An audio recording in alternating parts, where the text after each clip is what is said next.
Hello అండి. ఈరోజు day 16 lunch box recipe paneer pockets ఎలా చేయాలో చూద్దామండి. టేస్ట్ అయితే చాలా బాగుంటాయి. సో ఫస్ట్ అయితే ఒక మిక్సింగ్ బౌల్ తీసుకొని 2 కప్స్ గోధుమ పిండి వేసుకోవాలండి. అందులోనే 1 స్పూన్ గీ, అలాగే కొంచెం ఉప్పు, ఎండబెట్టి పొడి చేసుకున్న మునగాకు పొడి కూడా వేసుకొని నెయ్యి అంతా కూడా పిండిలో మిక్స్ అయ్యేంత వరకు బాగా మిక్స్ చేసుకోవాలండి. తర్వాత కొంచెం కొంచెంగా వాటర్ వేసుకుంటూ పిండిని సాఫ్ట్గా కలుపుకొని ఒక 15-20 మినిట్స్ పక్కన పెట్టేసుకోవాలండి.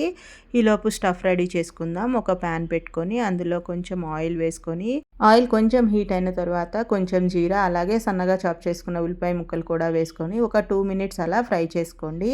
ఈలోపు వేరొక ప్యాన్లో గ్రీన్ పీస్, అలాగే స్వీట్ కార్న్, క్యారెట్ ముక్కలు ఉడికించుకోవాలండి. సో వాటర్ అంతా తీసేసి ఉల్లిపాయ ముక్కల్లో వేసుకొని కొంచెం సాల్ట్, కొంచెం పసుపు వేసుకొని స్మాషర్తో కానీ ఇలా పప్పు గుత్తితో కానీ స్మాష్ చేసుకోవాలండి.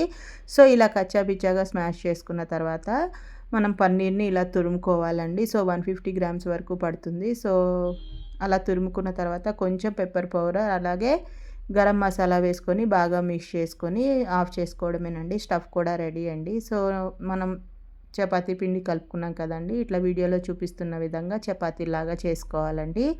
సో చపాతీలాగా చేసుకొని మన పన్నీర్ మిక్చర్ని కూడా యాడ్ చేసుకొని 4 సైడ్స్ కూడా ఇట్లా వీడియోలో చూపిస్తున్న విధంగా క్లోజ్ చేసుకోవాలండి. సో క్లోజ్ చేసుకున్న తర్వాత మనం లైట్గా చేత్తో ప్రెస్ చేసుకోవాలండి. మిగిలిన చపాతీలు కూడా సేమ్ అలాగే అన్నీ కూడా ఇలాగే పాకెట్స్ లాగా రెడీ చేసుకోవాలండి. సో రెడీ చేసుకున్న వాటిని గీతో రెండు వైపులా కూడా రోస్ట్ చేసుకోవాలండి. సో గోల్డెన్ బ్రౌన్ వచ్చేంత వరకు గీ అప్లై చేసుకుంటూ రెండు వైపులా రోస్ట్ చేసుకుంటే ఎంతో టేస్టీ అయిన హెల్దీ అయిన పన్నీర్ పాకెట్స్ రెడీ అయిపోయినట్లే అండి. చూడడానికి కలర్ఫుల్గా ఉంటాయి కదండి. సో పిల్లలు తినడానికి కూడా ఇంట్రెస్ట్గా ఉంటారు. సో మీరు కూడా ఒకసారి తప్పకుండా ట్రై చేయండి. మరిన్ని వీడియోస్ కోసం మన ఛానల్ని లైక్ చేయండి, షేర్ చేయండి, సబ్స్క్రైబ్ చేసుకోండి. మీకు ఏదైనా రెసిపీ కావాలంటే కామెంట్ సెక్షన్లో కామెంట్ చేయండి. నేనైతే ఈరోజు పన్నీర్ పాకెట్స్తో పాటు డేట్స్ అయితే లంచ్లో పెట్టేశానండి. Thank you for watching.